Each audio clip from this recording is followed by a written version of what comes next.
저희가 대림절 절기를 지나면서 계속 빛 대신 예수님을 우리가 소개하고 있습니다. 지난주 설교 제목 기억하시나요? 괜찮습니다. 여기 적혀 있어요. 네, 어딘가요? 지난주 설교 제목 뭐죠? The Promised Light, 약속된 빛. 그래서 예언된 빛이 있었다. 그분이 예수 그리스도시다.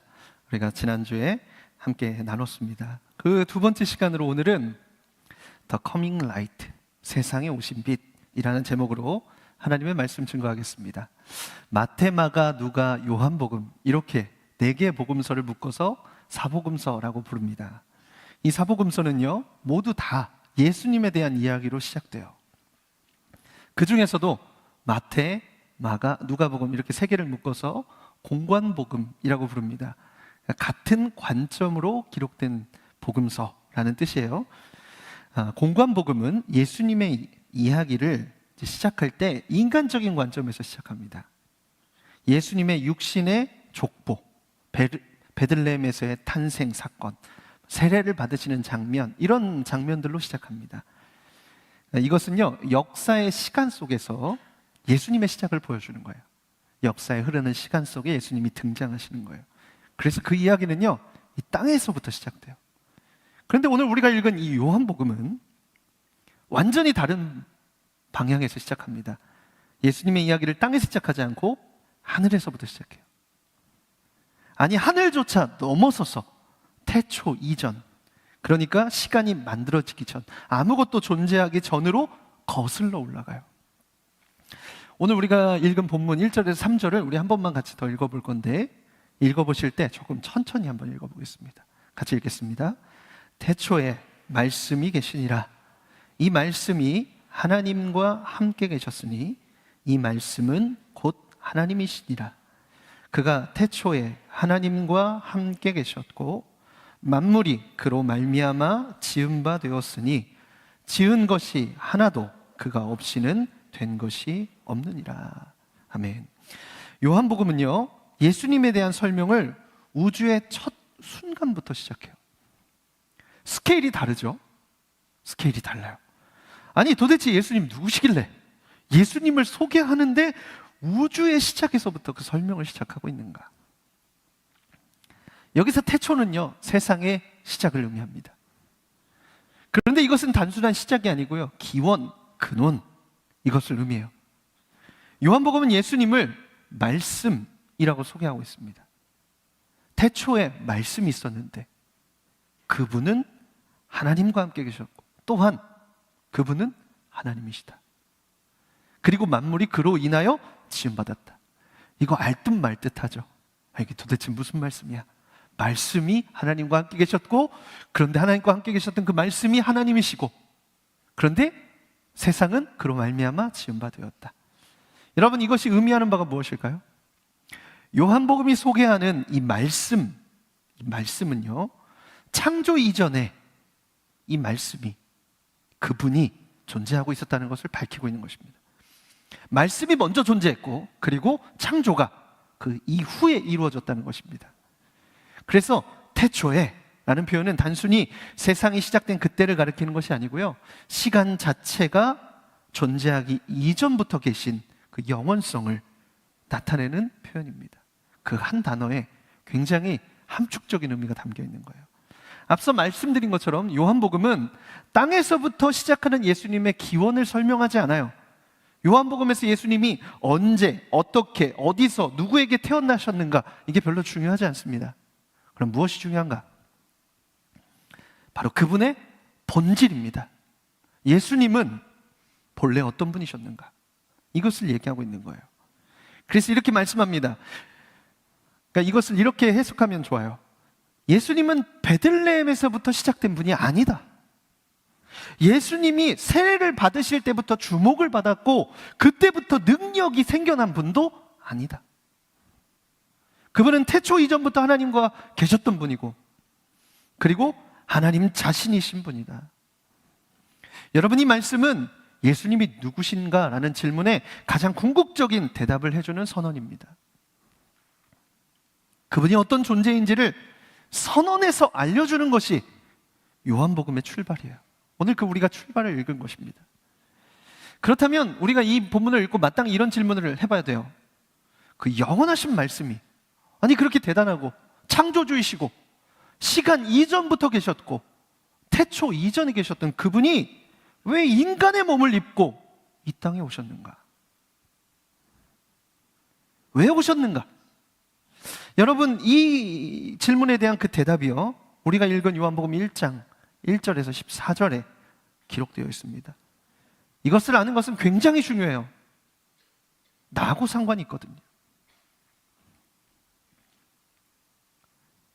그래서 오늘 말씀은요, 예수님이 누구신가라는 질문에 대한 궁극적인 대답인 동시에 그분이 왜 우리 가운데 오셨는가를 밝히는 복음의 핵심입니다. 그럼 말씀 가운데로 이제 들어가 봅시다. 태초에 말씀이 계시니라. 지금 예수님 말씀으로 소개했다고 했죠? 말씀으로 예수님을 소개합니다. 여러분, 이것은 구약 성경 창세기 1장 1절 말씀에 태초에 하나님이 천지를 창조하시니라, 이 말씀을 떠올리게 합니다. 구약 성경을 아는 자라면 절대로, 유대인이라면 절대로 모를 수 없는 내용이에요. 창세기 1장에 보면 하나님께서 천지를 창조하실 때 다 말씀으로 창조하세요. 뭘 이렇게 오밀조밀 지으시고 막 뭘 본따서 만드시고 그 다음에 뭐 이렇게 했다가 실패해서 뭉개시고 이런 거 없어요. 말씀으로 창조하세요. 말하시면 창조가 됐어요. 그래서 창세기 1장에 보면 1장 3절에 하나님이 이르시되 빛이 있으라 하시니 빛이 있었고 라고 나옵니다. 말씀으로 창조하세요. 그래서 여러분, 이 말씀만 딱 볼 때는 우와, 하나님 진짜 능력이 있으시구나. 저는 이렇게 생각했습니다. 말씀으로 창조하셨구나, 능력이 있으시구나. 그런데 요한복음을 보니까 이 말씀이요, 단순한 명령이 아니고 인격이고 하나님이시래요. 요한복음 1장 후반절에 이 말씀이 하나님과 함께 계셨으니 이 말씀은 곧 하나님이시라. 그러니까 창세기에서는 설명되지 않았던 이 말씀의 본질이 드러나요. 말씀은요, 명령이 아니에요. 인격이고 하나님과 함께 계셨고 하나님 동일한 본질이에요. 하나님과 동일하신 본질. 요한복음의 시작은 예수님을 설명하고 있다고 했잖아요. 그래서 이 창세기와 요한복음을 함께 보면 이렇게 됩니다. 하나님은 말씀으로 세상을 창조하셨다. 그런데 말씀은 예수님이시다. 그리고 예수님과 하나님은 동등하신 분이시다. 그리고 계속해서 설명을 이렇게 이어갑니다. 오늘 본문 4절 말씀 같이 읽겠습니다. 그 안에 생명이 있었으니 이 생명은 사람들의 빛이라. 이것도 근원에 대한 말씀이에요. 헬라어 원문으로 보면 이건 단순히 과거의 어떤 사실이 아니고 처음부터, 본래부터 항상 그 안에 생명이 있었다, 이런 뜻입니다. 그가 가진 생명은요, 그래서 태초 이전부터 계속해서 존재해왔던 근원적인 생명이에요. 그래서 예수 그리스도 곧 말씀은요, 모든 생명의 근원이시고 그 말씀 안에, 그분 안에 있는 생명이 사람들을 비추는 빛이 되었다는 뜻입니다. 그래서 예수님 안에 있는 생명은요, 곧 빛이에요. 빛. 그분이 우리 가운데 빛으로 오셨다는 뜻이 바로 여기 있습니다. 이 빛이 비추었다는 게 뭐예요? 빛이 비추었다. 그래서 빛이 비추었다 말씀하시잖아요. 그것은 예수님이 이 땅에 오셨다는 뜻입니다. 빛이 비추인 것입니다. 그런데 우리가 아는 것처럼 세상이요, 이 빛을 거절해요. 예수님을 거절해요. 오늘 본문 5절에 빛이 어둠에 빛이 돼 어둠이 깨닫지 못하더라. 여기서 이해하지 못하다, 이런 뜻을 가진 헬라어 카텔라벤은 받아들이지 못했다, 이런 뜻을 가지고 있습니다. 어둠은요, 빛을 이해하지 못합니다. 이해할 수 없는 것은요, 우리가 보통 받아들일 수 없잖아요. 여러분, 이해되지 않는 것 못 받아들이니까 계속 내 입장에서 얘기하는 거 아니에요? 빛이 비추었어요. 근데 이해를 못해요. 그러니까 받아들이지 못합니다. 수용하지 못하는 거예요. 어둠은 하나님을 모르는 영적 상태를 의미하고 참된 생명이 없는 상태를 말하는 거예요. 하나님을 몰라요. 그래서 참된 생명이 없어요. 그래서 영적으로 무지하고 영적으로 눈이 멀어 있습니다. 그래서 빛이 비췄는데 죄 가운데 있는 자들은 그 빛이 무엇인지 이해조차, 분별조차 하지 못해요. 그래서 받아들일 수 없는 겁니다. 그런데 아까 소개했던 헬라어 카텔라벤에 또 다른 의미가 한 가지 더 있습니다. 무슨 의미냐면 붙잡다, 제압하다, 이기다 이런 뜻입니다. 영어로 하면 overcome이에요. 이 뜻을 보면 이렇습니다. 어둠이 빛을 제압하려고 했다. 어둠이 빛을 이해하지 못했고, 그래서 받아들이지 않았고, 그리고 붙들어서 제압하려고 이기려고 했으나 그런데 결국 이기지 못했다는 뜻입니다. 이런 거예요. 왜 창조주가 사람의 몸을 입고 이 땅에 내려오는가? 이해가 안 돼요. 받아들일 수 없어요.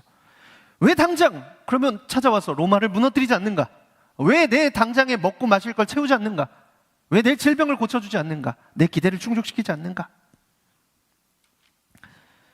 왜 십자가에서 죽었는가? 왜 죽었지? 승리한다면서. 죽음은 뭐야? 죽었던 자가 그럼 도대체 어떻게 부활하는 거야? 믿으면 영원한 생명을 얻는다는 것은 무엇이야? 이해하지 못해요. 그래서 죄를 짓는다는 것이 이제 그 빛 앞에 서면 그런데 동시에 또 부담스러워요. 그래서 종교 지도자들이 분노하잖아요. 예수님의 존재에 대해서 막 분노해요. 메시아로 오셨다고 하는데 받아들일 수 없어요. 그래서 분노하고, 그래서 뭐해요? 죽이라고 사람들을 선동합니다. 사람들은요 또 선동돼요. 그 말에 선동돼서 열렬히 환영했던 사람들이 불과 일주일 만에 폭도들로 변해서 십자가에 예수를 못 박아라, 못 박아라, 죽여라, 그 피를 우리 자손들에게 돌려라, 죽여라, 이렇게 외치잖아요. 그러니까 빛을 어둠이 거부한 겁니다. 그런데 여러분, 어둠은요 이렇게 빛을 거부할 수 있습니다. 그러나 이길 수는 없어요. 그것이 바로 예수님이 가진 생명이에요. 어둠은 이해하지 못하고, 그래서 거절하지만, 그리고 그것이 불편해서, 거북스러워서, 함께하고 싶지 않아서, 그래서 거절하고 붙잡아서 이기려고 했지만 이기지 못한 것, 그 영원하신 생명, 그 생명이 예수 그리스도 안에 있는 생명입니다. 이제 그리고 뒤이어 6절에서 8절에 갑자기 세례 요한에 대해서 말씀합니다. 세례 요한에 대해서 이렇게 얘기해요. 세례 요한은 빛이 아니고, 여러분 다 아시는 내용이겠지만 이 요한복음은 예수님의 12 제자 중에 한 명이었던 요한계시록을 적고, 그리고 요한 1, 2, 3서를 적었던 사도 요한이 쓴 요한복음입니다. 세례 요한은 일찍 예수님이 오시기 이전부터 활동해서 예수님의 오심을 증거하고 하나님의 나라 복음을 증거하고 회개의 복음을 증거했던 광야에서 외치는 소리였던 사람이에요. 그 세례 요한을 얘기하는 거예요. 이 세례 요한은요 빛이 아니고 오직 빛을 증언하는 자라고 설명합니다. 왜 그러냐면 당시에 이제 메시아를 기다리고 있었어요. 로마의 압제 가운데 너무 괴로우니까, 힘드니까 그 이사야서에 약속되었던 그 빛, 그 메시아, 다윗의 왕위로 이어서 오시는 영원한 나라를 이루실 그 메시아, 그분을 기다리고 있었단 말이에요. 근데 세례 요한이 말하는 말에 힘이 있어요. 그가 회개의 복음을 전하는데 많은 사람들이 광야까지 몰려가서 말씀을 들어요. 병이 막 나아요. 그러니까 종교 지도자들은 또 거기에 가서 말씀을 들으려고 합니다. 그 사람이 메시아인 줄 알았어요. 그래서 제자들도 생겨요. 그래서 정확히 짚어주는 거예요. 그 메시아로 세례 요한을 생각하는 사람들에게 그가 메시아가 아니야. 그는 이후에 오실 빛을 증언하는 자야. 그래서 그는 먼저 와서 빛을 증언하는 자다, 이런 얘기를 하고요. 1장 후반절에 여러분 읽어보시면 세례 요한의 직접 증언도 나옵니다. 그래서 요한복음 1장 20절에 요한이 드러내어 말하고 숨기지 아니하니 드러내어 하는 말이 나는 그리스도가 아니라는데, 26절 27절에 요한이 대답하되 나는 물로 세례를 베풀거니와 너희 가운데 너희가 알지 못하는 한 사람이 있었으니 곧 내 뒤에 오시는 그이라. 나는 그의 신발끈을 풀기도 감당하지 못하겠노라 하더라. 요한의 증언입니다.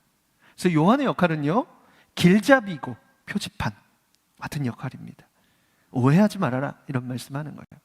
그리고 이제 4절부터 다시 이어서 9절과 11절 말씀이 이어지는데요, 이제 4절까지 했던 말씀을 보다 직접적인 표현으로 다시 한번 설명하고 있습니다. 우리 같이 한번 읽어볼까요? 시작.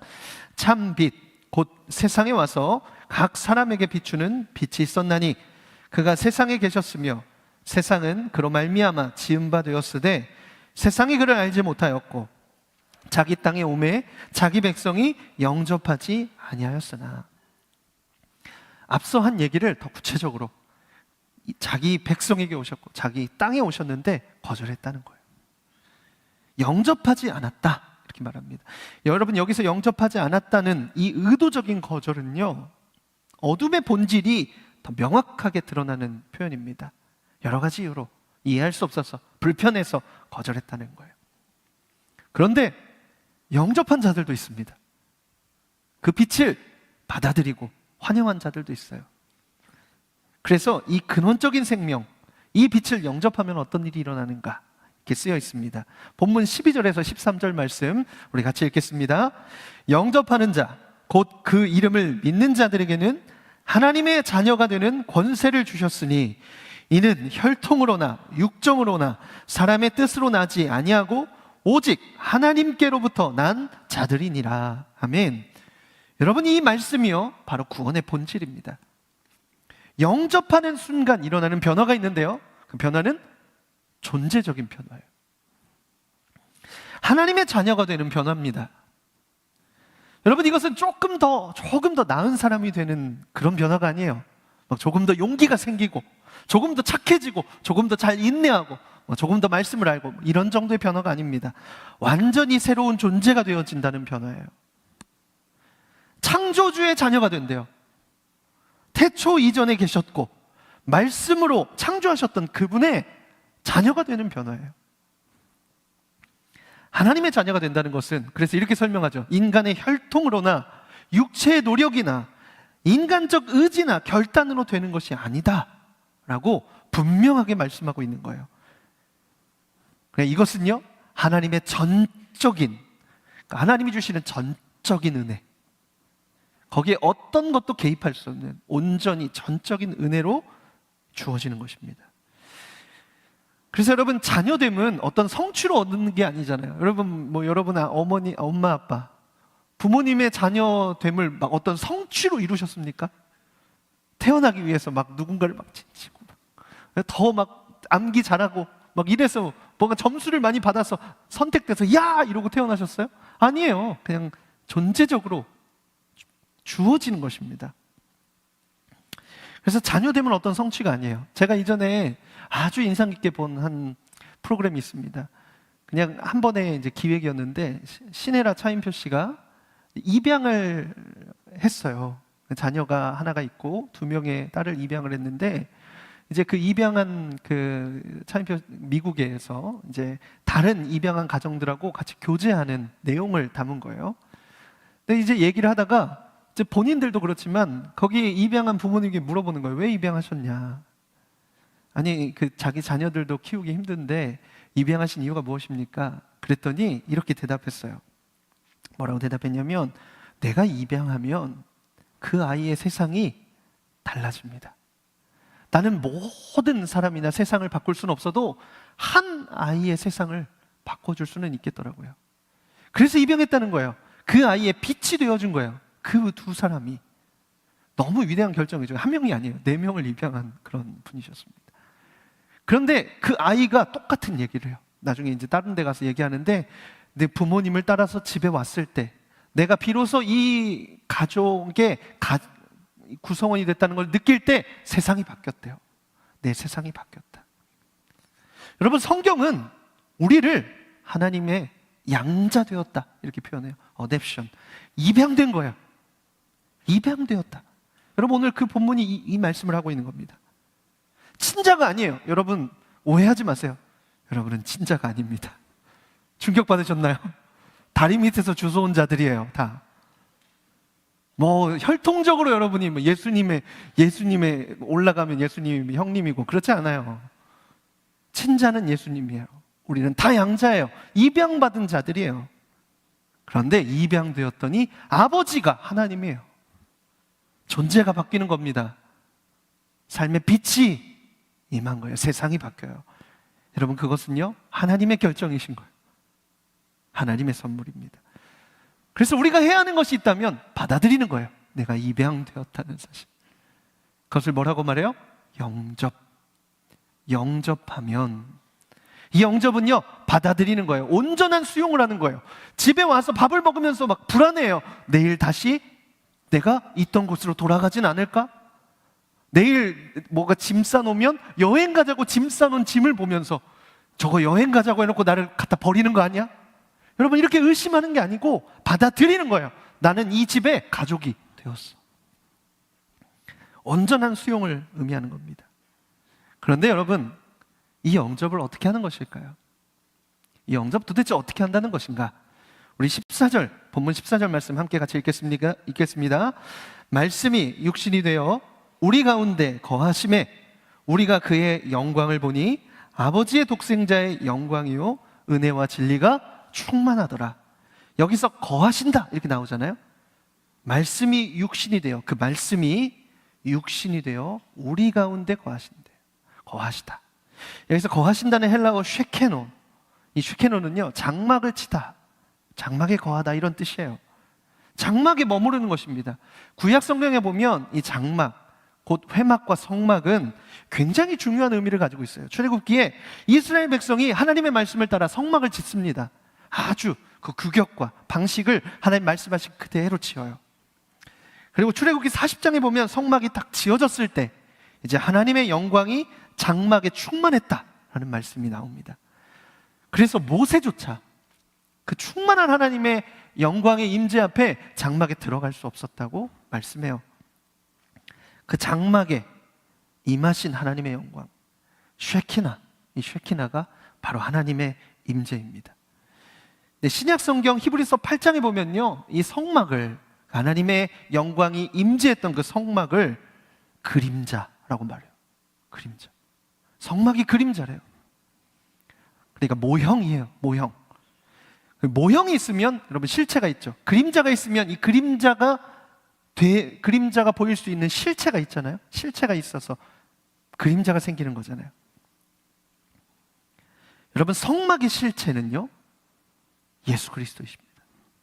그래서 히브리서 9장 11절에 그리스도께서는 장래 좋은 일에 대제사장으로 오사 손으로 짓지 아니한 곳, 곧 이 창조에 속하지 아니한 더 크고 온전한 장막으로 말미암아. 이 여기서 더 크고 온전한 장막이요 라는 이 표현이 건물이나 장소가 아니에요. 예수님 자신을 가리키시는 거예요.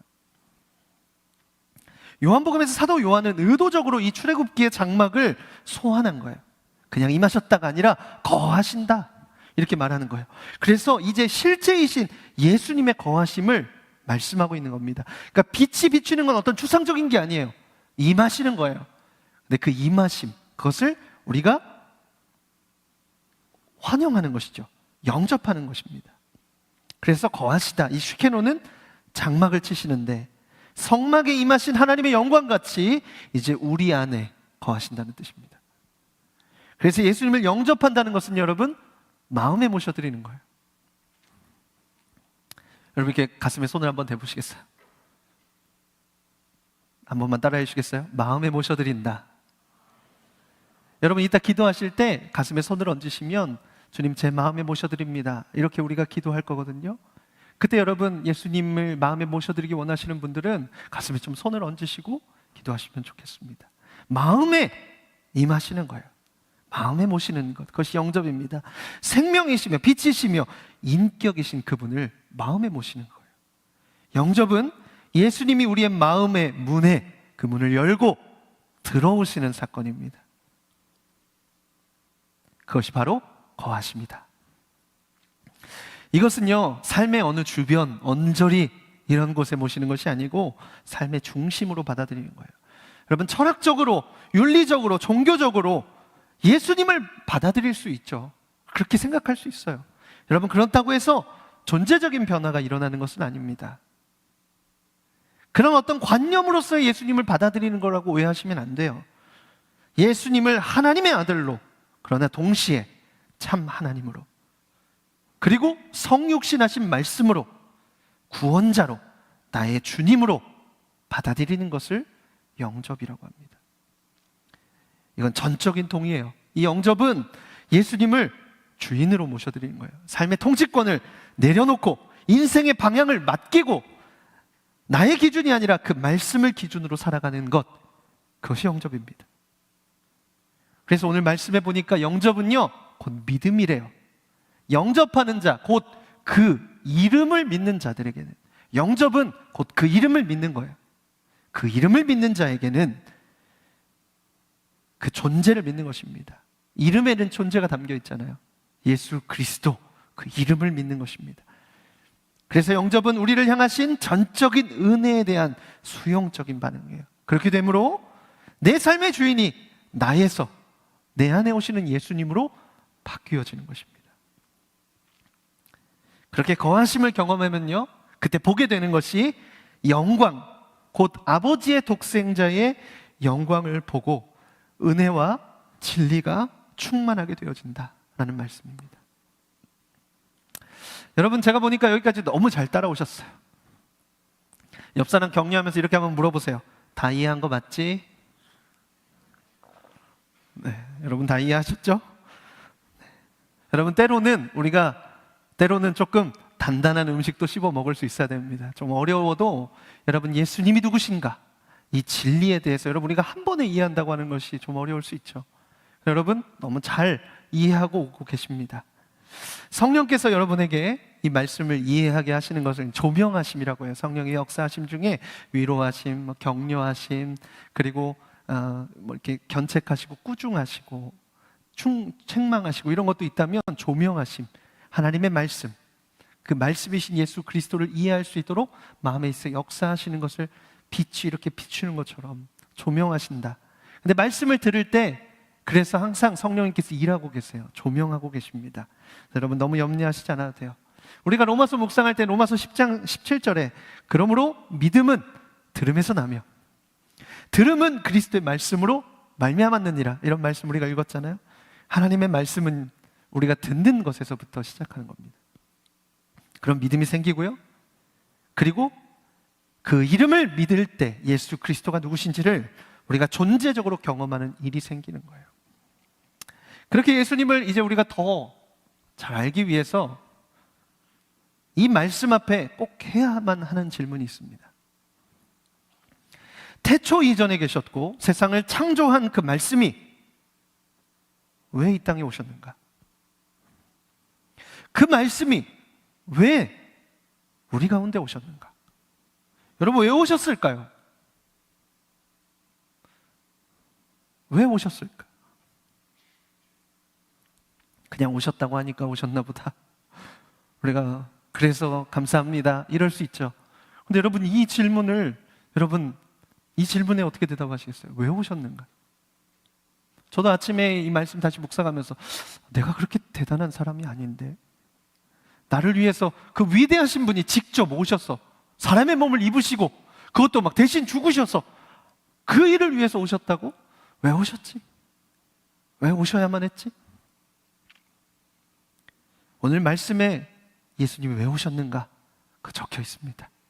그것은요, 우리의 어둠을 뚫고 생명의 빛을 비추시기 위해서, 주시기 위해서 오셨습니다. 어둠은요, 하나님을 알지 못하고 스스로 살아갈 수 없다는 인간의 근원적인 모습이라고 말씀드렸죠. 어둠은 스스로 빛을 만들어낼 수가 없어요. 인간은 스스로 빛을 만들 수가 없습니다. 그 안에는 잠깐 허락된 생명만 있을 뿐이에요. 그 어떤 철학도, 지식도, 종교도 인간의 영혼 깊이 자리하고 있는 어둠을 뚫을 수 있는 방법이 없어요. 해결할 수가 없습니다. 그래서 빛이 내려오셔야만 했습니다. 예수님이 오신 것은 우리가 어두움 가운데 머무르지 않도록 빛 가운데 살아가도록 참되고 영원한 생명을 주시고자 오신 것입니다. 또한 그 빛은 우리를 하나님의 자녀가 되게 하시기 위해서 오셨습니다. 그렇게 어둠 가운데 있는 우리 안에 빛이 들어오면요, 단순히 밝아지는 것만이 아니에요. 적당히 어떻게 나아지는 것이 아니고 온전히 새로운 존재가 되는 거예요. 죄인이 하나님께 갈 수 있는 방법은 없습니다. 단절되어 있어요. 죄로 인해서 하나님과 우리 사이에 깊은 수렁이 생겼습니다. 뛰어내리면 끝도 없는 수렁이에요. 도저히 갈 수 있는 방법이 없어요. 하나님과 우리의 격차는 너무나 커다래요. 하나님이 우리에게 오실 수는 있어도 우리가 하나님께 갈 수 있는 방법은 없습니다. 그래서 어떻게든 올라와 봐라. 그래, 이 중에 한 명만 올라오면 그 사람 구원해 줄게. 어떻게든 올라와 봐. 무슨 방법이든, 돈을 밟고 올라오든 뭐 지식을 밟고 올라오든, 네가 살고 있는 혈통을 밟고 올라오든 어떻게든 올라와 봐. 올라만 와봐. 한번 해봐. 그럼 내가 구원해 줄게. 이게 아니에요. 그게 아닙니다. 그렇게 말씀하지 않으시고 내가 직접 내려갈게. 네가 올라올 수 있는 방법이 없어. 내가 직접 내려갈게 하신 놀라운 선언이에요. 그것이 바로 여러분 예수 그리스도의 성육신입니다. 그가 오심으로 우리가 하나님께 나아갈 수 있는 길이 열렸어요. 십자가에서 친히 대속의 제물이 되셔서 죽으심으로 죄인된 우리가 거룩하신 하나님 앞에 나아갈 수 있는 새롭고 살 길이 되셨습니다. 예수님이 이 땅에 오신 목적은요, 말씀드린 것처럼 우리가 어느 정도 더 나은 사람이 되게 하신 정도가 아니에요. 완전히 새로운 존재, 곧 하나님의 자녀가 되게 하시기 위해서 오셨습니다. 그 옛날 첫 번째 인간, 첫 인간 아담으로부터 들어왔던 그 죄가 우리에게 대대로 그 안에서 죄의 노예로, 죄의 깊은 뿌리로 우리로 도저히 하나님께 갈 수 없는 존재가 되게 만들었단 말이에요. 그런데 그 죄의 문제를 해결하시고자 빛으로 생명으로 오셨습니다. 로마서 5장 21절에 보면 아담 안에서는 사망이 왕노릇했지만 이제 예수 안에 있는 우리에게는 은혜가 왕노릇한다, 이렇게 말씀해요. 선언해요. 여러분, 전적인 은혜로 받은 그 놀라운 구원이요, 우리 속에서 우리를 완전히 새로운 존재로 살아가게 하세요. 그 하나님의 자녀가 되게 하시고자 예수님은 빛으로 오신 겁니다. 여러분, 우리가 이제 이 사실을 알았잖아요. 그럼 이제 어떻게 하시겠어요? 빛이 이해되지 않고 또 부담스럽다고 거절하시겠습니까?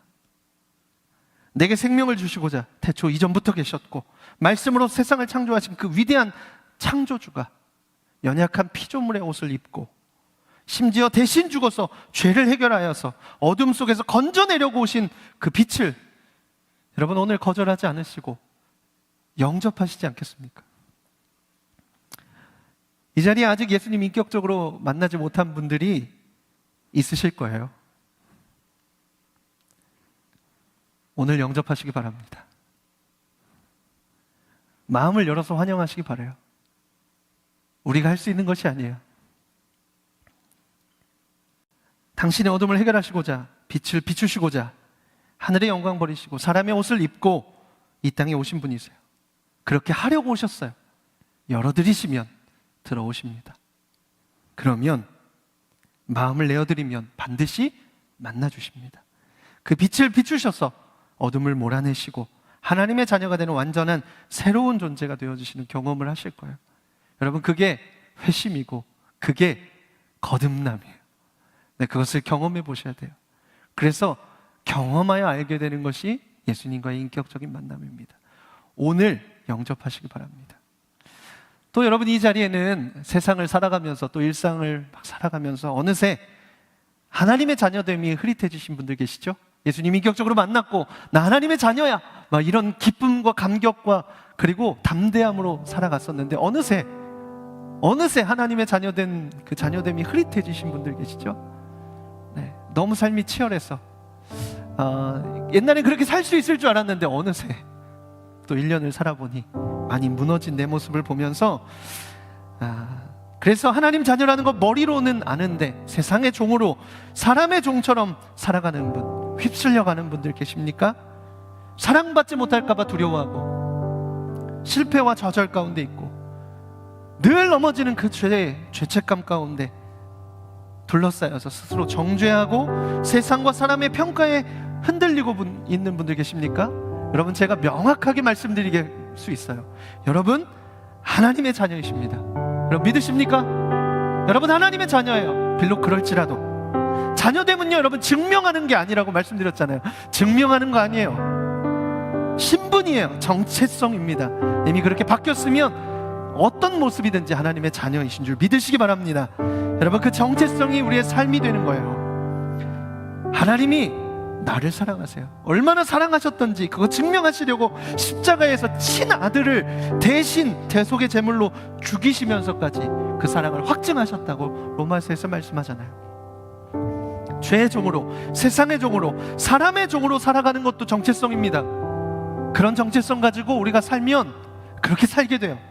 그런데 오늘 하나님의 자녀라는 정체성, 비록 많이 넘어져도 그래도 하나님의 자녀의 권세가 있다는 것을 여러분 믿고 나아가시면 여러분 그 권세를 회복하시고 다시 그 정체성을 회복시켜 주실 줄을 믿습니다. 여러분 그거 위해서 오셨다니까요. 그거 위해서, 그 영원전부터 계시는 분이 빛으로 오셨다. 여러분, 말씀이 육신되어 우리 가운데 거하시는 예수님을 환영하면서 그렇게 맞아들이면 예수님 오셔서 내 안에 장막을 치세요. 우리가 다음 주에 그거 얘기할 거예요. 내 속에 거하시는 예수님, 빛. 네, 거하시면서 인도하세요. 삶 한가운데로 오셔서 일하기 시작하세요. 예배할 때마다 감격을 주시고 일어날 새 힘을 주시고 상처를 싸매시고 우리의 죄를 뒤로 던지셔서 잊어버리세요. 기억하지 않으세요. 새 마음과 새 영을 부어주세요. 그러니 여러분, 어둠 속에 있는 나에게 빛을 비추시고자 오신 여러분을, 예수님을 여러분 오늘 환영하시지 않으시겠습니까? 빛을 영접하시지 않으시겠어요? 그 마음으로 찬양하고 기도하기 원하시는 분들 좀 계시면 여러분 좀 믿음의 반응으로 이 시간에 좀 마음을 표현하면서 마음을 주님께 드리면서 좀 일어나서 찬양하고 싶습니다. 여러분 좀 예수님을 환영하기 원하시는 분들 계시면 아직 예수님을 만나지 못했더라도 영접하고 싶습니다. 그런 분들 좀 일어나시고 하나님의 자녀된 정체성을 회복하고 싶습니다. 빛으로 오신 예수님 환영합니다. 여러분 이 찬양 좀 같이 부르고 싶은데 예수 우리들의 밝은 빛 이라는 찬양입니다. 우리 이 찬양을 좀 그렇게 믿음으로 주님 고백하고 환영하는 마음으로 함께 고백하기 원합니다.